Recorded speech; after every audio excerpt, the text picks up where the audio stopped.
Mexican cartels have the spyware that the Israeli government uses to spy on Palestinians.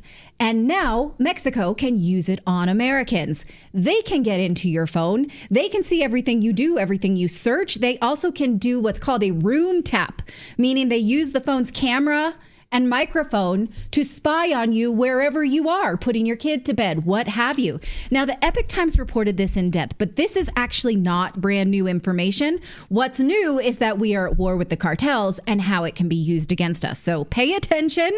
It's called Pegasus, and it can get into your phone even if you don't click. It's called no-click malware because you don't have to click a link to get it. And it can detect when it's draining your battery and then pause itself so you don't know that it's there. This is terrifying.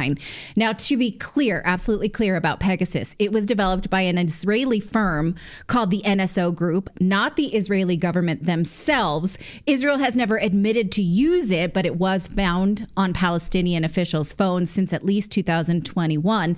Now, Israel never confirmed or denied that, but NSO, the software group that owns it, says that whenever they want to make a sale of their software, they have to get it approved by the Israeli Ministry of Defense. For every time someone wants to use this Pegasus software, Israel's government has to sign off on it, which would mean that Israel has signed off, our greatest ally, has signed off on Mexico having this spyware, and now they might use it against us. That's fun, right? So let's rethink this biggest ally bit. Now, in Greek mythology, Pegasus is a winged horse with magical powers that can go between the mortal and immortal worlds. It's like a unicorn without the horn. The software Pegasus has similar magical abilities because it can jump digital boundaries. It was developed when governments realized that a wiretap would no longer work because of encryption. So they need to hack your phone, the phone itself, not the data transfer. Now, this was reported by the author Nicole Perlroth from the New York Times. She was the one who covered the Edward Snowden leaks when they broke. And she reported it in the New York Times in 2016. I want to refer to her reporting because I think she does a good job of saying exactly what this does in this book. So let's talk about it. And again, hold on to your butts. Now, she says that by hacking the endpoints of the communication, the phone itself, NSO can access data before it was encrypted on the device. Now, these two people, Julio and Levy, they pitched this as not remote access technology, but instead now government surveillance. And they called it Pegasus, like the mythical winged horse it was named for because it can do the impossible, capture vast amounts of previously inaccessible data, phone calls, text messages, email, contacts, calendar appointments, GPS location, Facebook, WhatsApp, and Skype without leaving a trace. And it can do what NSO calls a room tap, gather sounds and snapshots in and around the room using the phone's microphone and video camera. And it can deny targets access to certain websites and applications and grab screenshots off their phone. It can record your every search and browsing activity. And one of the biggest selling points is that it's battery conscious, which means that when you have spyware, you notice your phone is beginning to be drained. The battery starts to go down. But Pegasus can see when it's killing your battery life, shut itself down, and then wait for the target to connect to Wi-Fi so it can keep spying on you.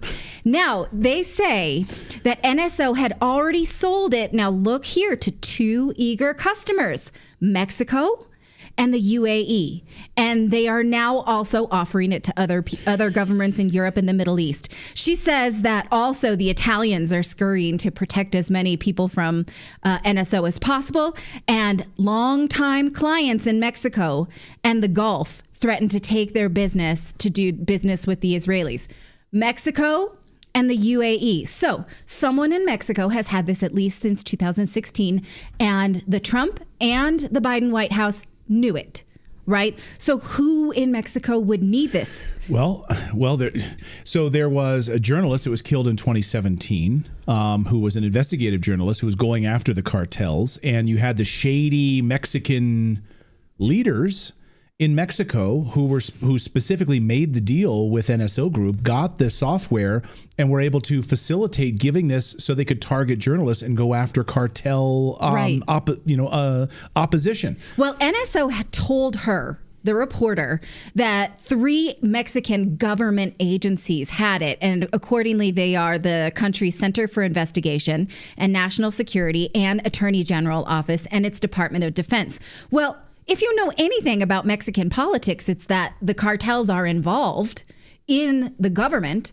right? They are infiltrated. The NSO says, well, they're so proud that the Mexican government used this to catch El Chapo Guzman, the famous drug lord.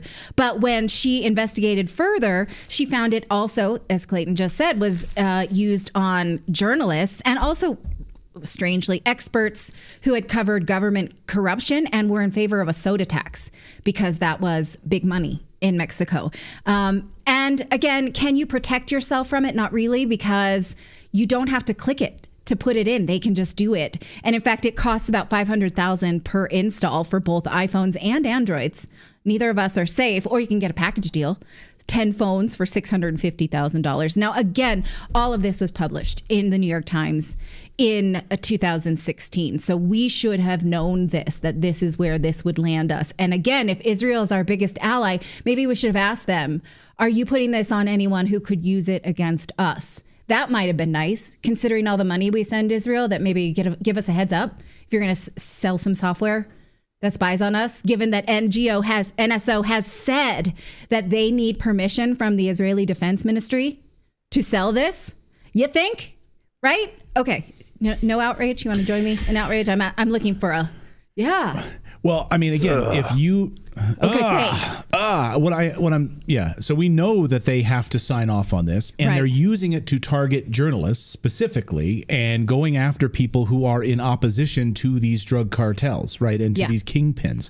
And so they're using it to target journalists, and then they assassinate the journalists, like Javier Valdez and his group. So after Javier Valdez was assassinated in 2017 in Mexico, the group surrounding him, his helpers, his other journalists surrounding Javier Valdez, they were targeted, and they found and confirmed that Pegasus software spyware was used to target them. Yes. So this, I mean, we have the evidence here that it's being used to target journalists and and people who are in opposition to these thugs. Right. So how then can the cartel use it to fight the U.S. government that's trying to shut down their business? How can they do that? I mean, we don't know. I'm only extrapolating here. Well, blackmail. I mean, if they're grabbing screenshots, they're planting things on their phone. And by the way, it can be used in reverse too. It can be used to actually put things on their phone, not just screenshots like they're grabbing stuff of what these people are doing, but to be able to put things on their phone as well. Right. Now, you probably have heard the lore of rival drug cartels in Mexico. Well, now they're sort of teaming up, and they have military-grade weapons. These gangs are notorious for being violent against each other, but the U.S. government is now a common enemy, and they're being called super cartels in hopes of surviving the next 4 years. So what they're calculating is if we work together, we can get through ICE, we can get through the U.S. Border Patrol, we can continue our business. They also have what's called narco drones. They can scan for Border Patrol agents, and they can deliver the drugs, the drones themselves, and they're armed with explosives. And it's worth remembering the cartels are trying to deliver these drugs to our kids. It's mostly young white males. That's their biggest audience, their biggest moneymakers. What's funny about that? I'm just laughing in the chat room because I think someone made a funny. JB says Israel probably didn't know that it would be used against journalists. Yeah.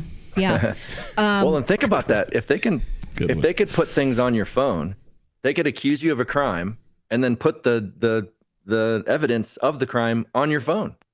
Yeah. Exactly. Right. That's terrifying. And again, I'm just thinking about. We just covered the you got Pete Hegseth and JD Vance in a group chat. Like if you could get people could be grabbing information off of our political leaders, off their phones, giving that to the drug cartels. Yeah. Well, exactly. Exactly. And that's where a lot of people think that there's a lot of blackmail, that's why they, people have power over these individuals, right? Right. And so with all this dangerous weaponry, you think, well, what do we got? Do we got some stuff? we can defend ourselves or push back against this. Well, not if it involves launching attacks inside Mexico. And again, as we've established that the cartel is infiltrated in the Mexican government, the Epoch Times points out that even if we were going to strike inside Mexico where the cartels are, they would be tipped off by the shadow government because they are infiltrated. Although I do want to ask, if you read this and you're like, well, we said we wouldn't attack inside Mexico's borders without giving them a heads up. And the Mexican government, if we give them a heads up, would tell the cartels, when have we given heads up to countries we're going to bomb before? When has that stopped us? Like, I know. In the movie The American President. Remember that? No. They gave him a heads up so the building would be empty and only the janitor would be there when they bombed him. Like, they kind of gave him a little bit of a heads up.